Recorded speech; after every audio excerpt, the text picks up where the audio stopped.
नमस्कार, मी पूजा. गुरुकिल्ली यशाची मध्ये आपल्या सगळ्यांचं स्वागत. आज आपण 10वी बोर्ड परीक्षेची तयारी, पालकांची साथ आणि त्यांची जबाबदारी या विषयावर चर्चा करणार आहोत. आणि या विषयावर आज आपल्याला मार्गदर्शन करणार आहेत आचार्य अकॅडमीचे निलेश बनकर सर. कार्यक्रमात सगळ्यात आधी सरांचं स्वागत करूया. सर, सगळ्यात आधी आमच्या कार्यक्रमामध्ये आपलं मनपूर्वक स्वागत. नमस्कार.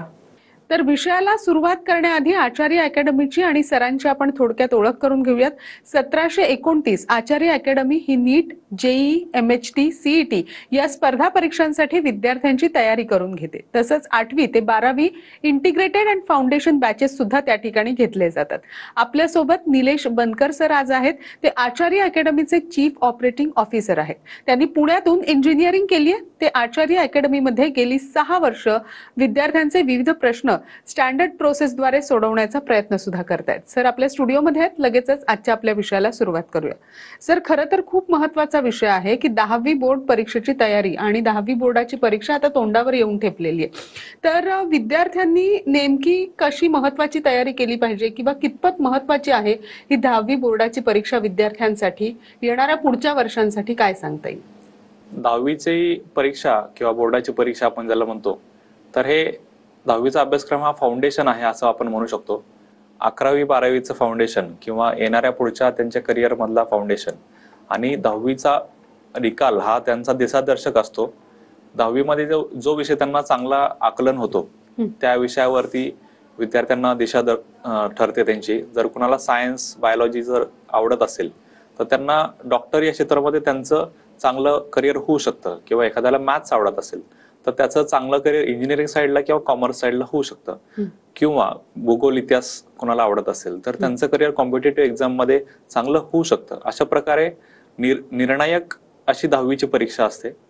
10वीच्या परीक्षेमध्ये सगळ्यात महत्वाचं असतो की सगळ्यांना सिलेबस तोंडपाठ असणं गरजेचं आहे. आम्ही दरवर्षी दिवाळीमध्ये प्रज्ञाशोध कार्यशाळा राबवतो. बारामतीमध्ये ती असते. तर यावर्षी 590 विद्यार्थी आलते 10वीचे. 5 जिल्हे आणि 30 तालुक्यांमधून ते विद्यार्थी आले. त्यांच्या शाळेतले टॉपर्स ते होते. काही विद्यार्थ्यांना आम्ही विचारलं असतं तुम्हाला चॅप्टर्सची नावं येत आहेत का, तर चॅप्टर्सची नावं देखील त्यांना येत नव्हती. अशा परिस्थितीमध्ये त्यांना आम्ही गायडन्स करत असतो की आमची ही कळकळीची विनंती की सिलेबस, चॅप्टरचं वेटेज आणि पेपर पॅटर्न हा तोंडपाठ असलं पाहिजे, तरच आपण म्हणू शकतो की आपली तयारी पूर्ण झालेली आहे. त्यामध्ये मॉक टेस्ट आणि प्रिव्हियस इयर क्वेश्चन पेपर्स हे सोडवणं विद्यार्थ्याला बंधनकारक आहे. त्यामुळे त्यांना कोणत्या प्रकारचा पेपर पॅटर्न असतो, कशा प्रकारचे प्रश्न विचारले जातात, किती लेंदी आन्सर्स लिहायचे, ह्या सगळ्याची माहिती त्या पेपर्स मधून आपल्याला कळते. त्यासोबत विद्यार्थ्याचे स्वतःचे नोट्स असणं गरजेचं आहे. शिकवत असताना आपण ऐकतो, पण ऐकण्याबरोबरच आपल्या सेल्फ नोट असतील तर पेपरला जाण्याआधी आपण त्या सेल्फ नोट जरी बघितल्या तरी तुम्हाला पूर्ण त्याचा संदर्भ शिकवल्याचा येतो आणि ते तुमची क्विक रिव्हिजन त्या माध्यमातून होते. त्यामुळे सेल्फ नोट्स आणि फॉर्म्युला शीट हे असणं गरजेचं आहे. अशा पद्धतीने जर आपण तयारी केली तर आपण म्हणू शकतो की चांगल्या प्रकारे आपली तयारी सुरू आहे 10वीची. सर, ज्या पद्धतीने आता तुम्ही सांगितलं की विद्यार्थ्यांनी कशा पद्धतीने अभ्यास केला पाहिजे किंवा कशा पद्धतीने अभ्यास केला तर 10वीच्या बोर्डाच्या परीक्षेत त्यांना यश नक्कीच मिळू शकतं. तर मला पुढचा प्रश्न असा विचारायचा आहे की नेहमी अभ्यास करत असताना प्रत्येक वेळेला अकॅडमी असतील, कुठले क्लासेस असतील, प्रत्येक वेळेला आपल्याला सांगत असतात की तुम्ही वेळेचं नियोजन करा. हे वेळेचं नियोजन खरंच कशा पद्धतीनं केलं गेलं पाहिजे, आणि जर वेळेचं नियोजन केलं तर खरंच अभ्यासाची गती आपण राखून ठेवू शकतो आणि त्या पद्धतीनं आपण अभ्यास करू शकतो, काय सांगता येईल? जो टाइम टेबलचं नियोजन आहे किंवा आपण त्याला दिनचर्या असं म्हणू शकतो विद्यार्थ्याची, तर यामध्ये 3 प्रकारचे टाइम टेबल्स आपल्याकडे असणं, विद्यार्थ्याकडे असणं गरजेचं आहे. पहिला आहे डेली टाइम टेबल, त्यानंतर वीकली टाइम टेबल आणि मंथली टाइम टेबल. मला महिन्याभरामध्ये काय अचीव्ह करायचंय, की उदाहरणार्थ मला सायन्स 1चं पूर्ण रिव्हिजन झाली पाहिजे, अशा प्रकारचं टाइम टेबल तुम्हाला महिन्याभराचं ठरवायचं असतं. वीकली टाइम टेबल मध्ये मला किती चॅप्टर्स मला त्यातले कव्हर करायचे आहेत, आणि डेली टाइम टेबल मध्ये मला मिनिटाचा हिशोब असणाऱ्या टाइम टेबलचा जर आपण रेफरन्स घेतला तर चांगल्या पद्धतीने आपण प्लॅनिंगनी अभ्यास करू शकतो आणि आपण डिझायर्ड गोल अचीव्ह करू शकतो. तर यासाठी विद्यार्थ्यांना आम्ही नेहमी सजेस्ट करतो की पोमोडोरो नावाची टेक्निक आहे. त्यामध्ये 25 मिनिट अभ्यास करायचा आणि 5 मिनिट तुम्ही ब्रेक घ्यायचा. यामुळे होतं काय की विद्यार्थ्याला एक 5 मिनिटाचं रिलॅक्सेशन भेटतं. त्यासोबतच एक सायकोलॉजिकली विद्यार्थ्याची मेमरी यामुळे स्ट्रॉंग राहते आणि अल्टिमेटली त्याची इफिशियन्सी अभ्यास करण्याची जास्त राहते. म्हणजे ती जी आपण बैठक म्हणतो ती जास्त काळ बैठक त्याची होऊ शकते. त्यानंतर दुसरं एक सगळ्यात महत्वाची गोष्ट आहे की अभ्यास करताना विद्यार्थी फक्त अभ्यास करतात, पण ज्यावेळेस बोर्डामध्ये पेपर लिहिण्याची वेळ येते त्यावेळेस विद्यार्थ्याला कळतं की अरे मला येत होतं पण मी लिहू शकलो नाही. तर ही लिहिण्याची प्रॅक्टिस फार गरजेची आहे बोर्डाच्या पेपरसाठी, कारण तुम्हाला किती येतंय यापेक्षा तुम्ही पेपरमध्ये किती लिहिताय हे जास्त महत्वाचं आहे. त्यामुळं तुम्ही जास्तीत जास्त मॉक टेस्ट सोडवणे अपेक्षित आहे, जास्तीत जास्त प्रिव्हियस इयर क्वेश्चन पेपर सोडवणं अपेक्षित आहे. आचार्य अकॅडमीच्या सर्व शाखांमध्ये आपण मॉक टेस्टची तयारी करून घेत असतो आणि त्या मॉक टेस्टमध्ये सुपरवाइज्ड पद्धतीने आपण दिलेल्या बोर्डाच्या जो 2 तास 3 तास वेगवेगळ्या विषयांचा जो टाइम आहे त्यामध्ये पेपर लिहिण्याची सवय करून घेतो, जेणेकरून विद्यार्थ्यांना अचानक पॅनिक अटॅक येऊ नये पेपरमध्ये की मला आता लिहायचं आहे पण मला लिहू शकत नाही कारण वेळ नाही माझ्याकडे. तर ह्या वेळेच्या बंधनासाठी आपण त्यामध्ये रेमेडी म्हणून मॉक टेस्टचे प्रिपरेशन करून घेतो. तुम्ही आपल्या दिलेल्या नंबरवरती फोन किंवा व्हॉट्सअप करून तुम्ही इंटरेस्ट दाखवू शकता की मला मॉक टेस्टसाठी रजिस्टर करायचं, तुम्हाला ती माहिती दिली जाईल.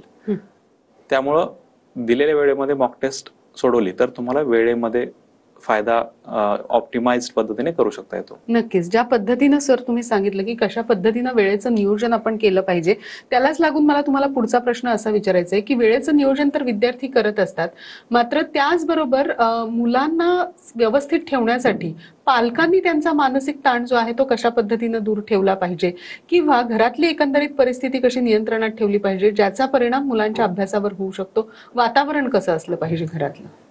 माझा हा फार आवडीचा टॉपिक आहे की पालकत्व, थोडक्यात आपण त्याला एका वर्डमध्ये म्हणूयात.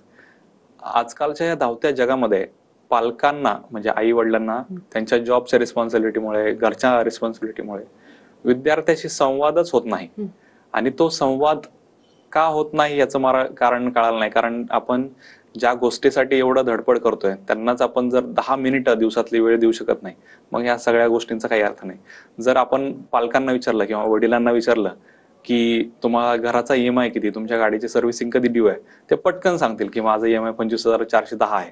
पण जर मी ते विचारलं त्यांना की तुमच्या मुलाला 10वीच्या किंवा 9वीच्या मिड सेम मध्ये फायनल मध्ये किती पर्सेंटेज आहेत, तर त्याची रेंज सांगतात 90 ते 95 मध्ये काहीतरी 90 ते 92, एक्झॅक्ट सांगू शकत नाहीत. तर ज्या वेळेस आपण ह्या एक्झॅक्ट व्हॅल्यू पर्यंत पोहोचू शकेल त्यावेळेस म्हणायचं की आपण आपल्या पाल्यासोबत एक बॉन्ड तयार केलेला आहे, स्ट्रॉंग बॉन्ड तयार केलाय. आणि जे मी 10 मिनिटं म्हणत आहे तर अभ्यासासोबतच तुझा अभ्यास कसा चाललाय, तुझा दिवस कसा गेला, काय केलास, तर अभ्यासा व्यतिरिक्त जर तुम्ही त्याच्याशी चर्चा केली की तुला काय आवडलं, कसं तुला काय करायला आवडतं, तर या गोष्टीमुळे काय होईल की तुम्हाला तुमचा मुलगा मुलगी एक फ्रेंड म्हणून बघायला लागेल. आणि आमची अशी इच्छा आहे आचार्य अकॅडमीत, आपण अशी प्रयत्न करतो की मुलाचा किंवा मुलीचा पहिली मैत्रीण किंवा पहिला मित्र हा आई किंवा वडील असलं तर हा फार जास्त त्याच्या करिअरला सपोर्टिव्ह रोल राहतो पालकांचा, आणि हेच खरं पालकत्व आहे. यामुळं संवाद एकदा झाला की मोबाईलचा वापर किंवा संगत ह्या सगळ्या गोष्टी आपोआप दुरुस्त होतात, कारण तुम्ही त्याला वेळ द्यायला लागला की त्याला कळतं की मला विचारता येतात घरचे, म्हणजे मला करावं लागेल, आणि मोबाईलचा यूज आपोआप कमी होतो. आणि जर संगतीचा विचाराल तर तुम्हाला रोज बोलल्यानंतर तो कोणासोबत आहे, काय करतो हे कळणार आहे. त्यामुळे संगत आपोआप दुरुस्त होणार आहे, कारण पालकांनी त्यांची उन्हाळे पावसाळे जास्त केलेले असतात, पाहिलेले असतात. त्यामुळे तो आपोआप मार्गदर्शन पालकांकडून होतं. पण त्यासाठी बेसिक नेसेसिटी आहे की मिनिमम 10 मिनिटं पालकांनी आपल्या पाल्यासोबत बोललं पाहिजे. आणि त्याच्या सेकंडरी गोष्टी ज्या आहेत की पालकांनी विद्यार्थ्याला घरातलं जेवण देणं अपेक्षित आहे. शिजवलेलं, शक्यतो दुपारचं जेवण असेल तर दुपारी शिजवलेलं दुपारी द्यावं, संध्याकाळी शिजवलेलं संध्याकाळी द्यावं. ह्या छोट्या छोट्या गोष्टीमुळं फार जास्त डाएटमध्ये फायदा होतो. बाहेरचं फूड हे नको द्यायला. आणि दुसरी गोष्ट की त्याची झोप, म्हणजे तुमच्या मुलीची किंवा मुलाची झोप ही कमीत कमी 7 तास व्हावी याकडे तुम्ही लक्ष दिलं पाहिजे. तर अशा पद्धतीनं जर तुम्ही पालकांचं रोल केला, ॲज अ पॅरेंट म्हणून ह्या गोष्टी केल्या तर नक्कीच त्याला सपोर्ट होईल. ह्यामध्ये तिसरी एक महत्वाची गोष्ट असते की घरातलं वातावरण. बऱ्याचदा असं होतं की सगळेजण जॉब करतात, काही बिझनेस करतात, आपला कामाचा इथला ताण हा तुम्ही उमराच्या बाहेर ठेवला. आईने सुद्धा जर त्याच्या बहिणीच्या, तिच्या ननदेच्या गोष्टी जर मुलापासून थोड्या लांब ठेवल्या ह्या 10वी पर्यंत किंवा रादर सगळ्यात महत्व परीक्षेपर्यंत, तर त्याचा खूप चांगला पॉझिटिव्ह ॲटमॉस्फिअर विद्यार्थ्यास अराउंड बनतं आणि ते हेल्दी ॲटमॉस्फिअर, शांततेतलं ॲटमॉस्फिअर विद्यार्थ्याच्या सर्वांगीण विकासाला किंवा अभ्यासाच्या पोषकतेला फार जास्त गरजेचं आहे. आणि दुसरी एक गोष्ट, पालकांनी विद्यार्थ्याला एक स्पेस द्यायला हवी, एक ठराविक स्पेस द्यायला हवी.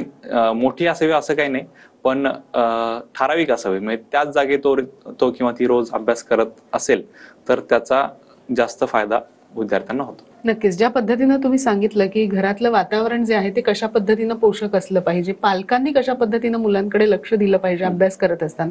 बऱ्याचदा सर असं होतं ना की 10वीचा अभ्यास जेव्हा मुलं करत असतात तेव्हा 10वी नंतर काय हा प्रश्न त्यांना बऱ्याचदा पडत नाही, कारण का ते 10वीच्या अभ्यासात इतके गुंतून गेलेले असतात. तर 10वीच्या पुढचं जे करिअर आहे ते जर एखाद्या विद्यार्थ्याला ठरवायचं असेल तर त्यासाठी आता 10वीत असतानाच विचार करणं किती गरजेचं आहे, काय ठरवणं गरजेचं आहे, या बाबतीत काय मार्गदर्शन कराल? 10वीच्या नंतरच्या करिअरच्या वाटा ज्या आहेत ह्या एका जॅपनीज टेक्निकने आपण ओळखलं तर ते जास्त लॉंग टर्म मध्ये त्याचा फायदा होतो.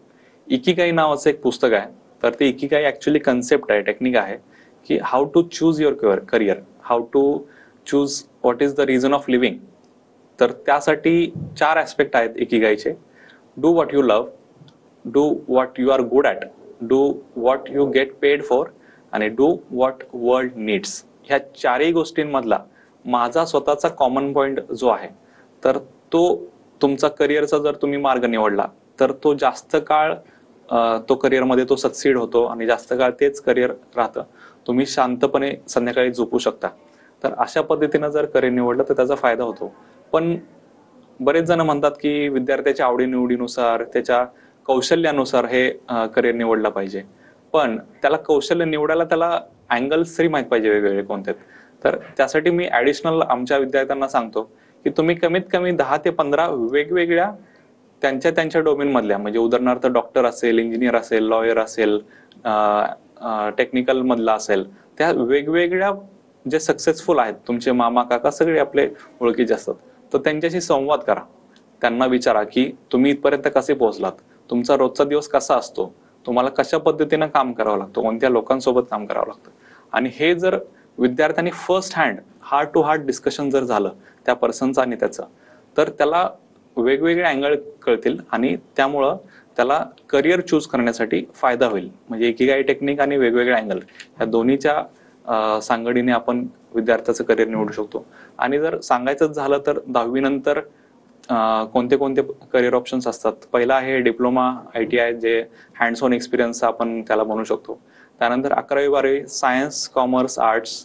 त्यानंतर 12वी नंतर ज्या कोणाला इंजिनियर किंवा मेडिकल सेक्टरमध्ये जायचं असेल तर इंजिनियर साईडला जाण्यासाठी 11वी 12वी मध्ये फिजिक्स, केमिस्ट्री, मॅथ्स हा विषय घ्यावा लागतो आणि त्याच्या परीक्षा द्याव्या लागतात, JEE आणि CET. ज्या विद्यार्थ्यांना डॉक्टर व्हायचे, BAMS असेल, MBBS असेल, BHM असेल, डेंटिस्ट असेल, ह्या सगळ्या डॉक्टरकीच्या ज्या कोर्सेस आहेत तर त्यासाठी तुम्हाला नीट नावाची परीक्षा द्यायची आहे. आणि ज्यांना स्टेट लेवलचे, महाराष्ट्र लेवलचे जे इंजिनिअरिंग कॉलेज आहे, उदाहरणार्थ COEP असेल, VGTI असेल, PICT असेल, AISSM असेल, वेगवेगळे इंजिनिअरिंगचे कॉलेजेस, त्यामध्ये जर जायचं असेल तर CET नावाची परीक्षा द्यायची. ज्यांना लॉ करायचं आहे त्यांना क्लॅट नावाची परीक्षा द्यायची असते आणि लॉची CET एक असते, ते देऊ शकतात ते. ज्यांना फार्मसीकडे जायचंय, ज्यांना BSc ॲग्रीकडे जायचंय, त्यांनी MST CET PCB ग्रुपनी दिली तर त्यामध्ये त्यांना यश मिळू शकतं. फार्मसीसाठी आणि BSc ॲग्री असे वेगवेगळे खूप सारे कोर्सेस आहेत. अजून तुम्हाला पर्सनलाइज काय हवं असेल तर तुम्ही नक्कीच आपल्या कॉन्टॅक्ट नंबरला फोन करून आपण डिस्कस करू शकतो. नक्कीच. त्याचप्रमाणे स्पर्धा परीक्षा ज्या पद्धतीनं आता तुम्ही म्हणालात, तर या स्पर्धा परीक्षांची तयारी जी आहे ती कधी सुरू करायची याबाबत मला तुम्हाला प्रश्न विचारायचा आहे. मात्र एका छोट्याशा विश्रांतीची वेळ झाली आहे. लगेचच भेटतोय. तुम्ही मात्र कुठेही जाऊ नका. पाहत राहा गुरुकिल्ली यशाची.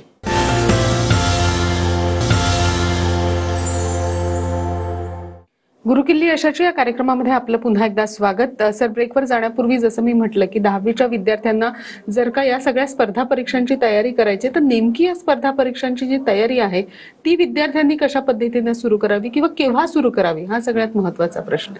10वी नंतर ज्या स्पर्धा परीक्षा असतात 12वी नंतर, त्याची तयारी 10वी नंतर केलेली खूप चांगली. तर त्यामध्ये प्रामुख्याने आचार्य अकॅडमी मध्ये जे कोर्सेस आपण घेतो, JEE असेल, नीट असेल, CET असेल, या स्पर्धा परीक्षांबद्दल आपण थोडं बोलूयात.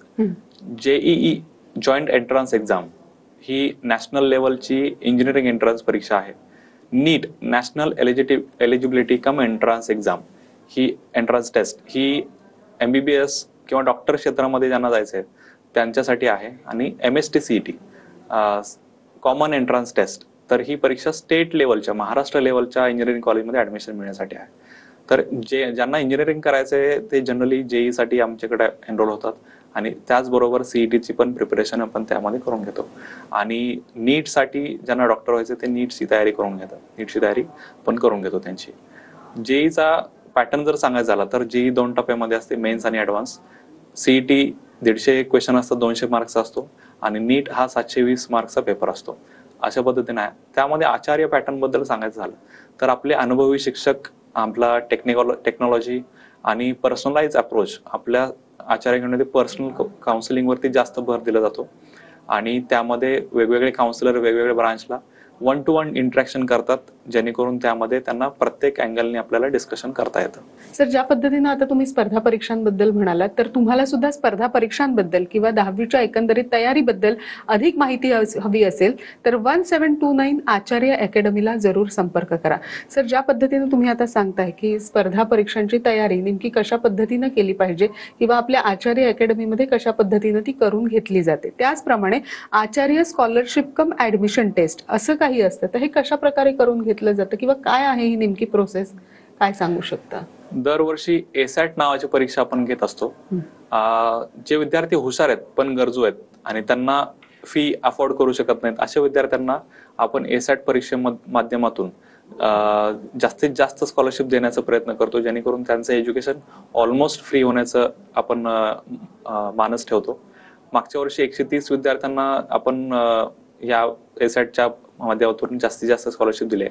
याही वर्षी आता 29 डिसेंबर त्यानंतर 19 जानेवारी आणि 23 मार्च या 3 तारखांना ASAT परीक्षा आहे. तर यामध्ये 100% विद्यार्थ्यांना स्कॉलरशिप मिळते. तसेच काही विद्यार्थ्यांना रोख बक्षिसे मिळतात जे टॉप आहेत आणि सिलेक्टेड 10 विद्यार्थी यांना इस्रो येथे आपण ट्रिपला, आचार्य स्पॉन्सर ट्रिपला आपण घेऊन जाणार आहोत. तर सुरुवातीची जी 29 डिसेंबरची परीक्षा आहे यामध्ये थोडी जास्त स्कॉलरशिप आहे कम्पॅरेटिव्हली ज्या पुढच्या परीक्षा असतील. तर याचं मुख्य कारण आहे की ज्ञानेश्वर सरांनी ज्यावेळेस इंजिनिअरिंगला ऍडमिशन घेत होते त्यावेळेस त्यांना ऍडमिशनसाठी एज्युकेशन लोन फार त्रास झाला द्यायला. त्यामुळं ह्या हेतून त्यांना पुढे कुणालाही हुशार आहे आणि गरजू आहे असे कुणालाही त्रास होऊ नये यासाठी आपण हे ASAT नावाची परीक्षा दरवर्षी घेत असतो. नक्कीच. तुम्हाला सुद्धा या 10वीच्या परीक्षांबद्दल किंवा स्पर्धा परीक्षांबद्दल अधिक माहिती हवी असेल तर 1729 आचार्य अकॅडमी याचा नंबर आपल्या स्क्रीनवर सुद्धा फ्लॅश होतोय, त्यांच्याशी जरूर संपर्क करा. सर, सगळ्यात महत्त्वाचं असं आहे की 10वीची परीक्षा असेल, स्पर्धा परीक्षा असेल किंवा कोणत्याही परीक्षा असतील, जेव्हा विद्यार्थी याचा अभ्यास करत असतात त्यावेळेला त्यांचा आत्मविश्वास वाढवणं फार गरजेचं असतं आणि मला वाटतं आचार्य अकॅडमी हे काम नेहमीच करत असते. या कार्यक्रमाच्या माध्यमातून आपले जे प्रेक्षक हा कार्यक्रम बघतायत, जे विद्यार्थी हा कार्यक्रम बघतायत, त्यांचा जर का आत्मविश्वास वाढवायचा असेल तर तुम्ही काय मार्गदर्शन करा? सगळ्यात पहिल्यांदा तर मी सांगेल की कन्सिस्टन्सी इज द की. याचं उत्तम आणि ज्वलंत उदाहरण आहे रोनाल्डो आणि विराट कोहली. तर यांनी कन्सिस्टंटली त्यांच्या स्वतःच्या स्किलवरती आणि त्यांच्यावरती काम केले म्हणून ते आज one of the best player आहेत. दुसरा मुद्दा मी सांगेल की चुका करायला घाबरू नका. चुका करा, खूप चुका करा, पण एक चूक परत करू नका.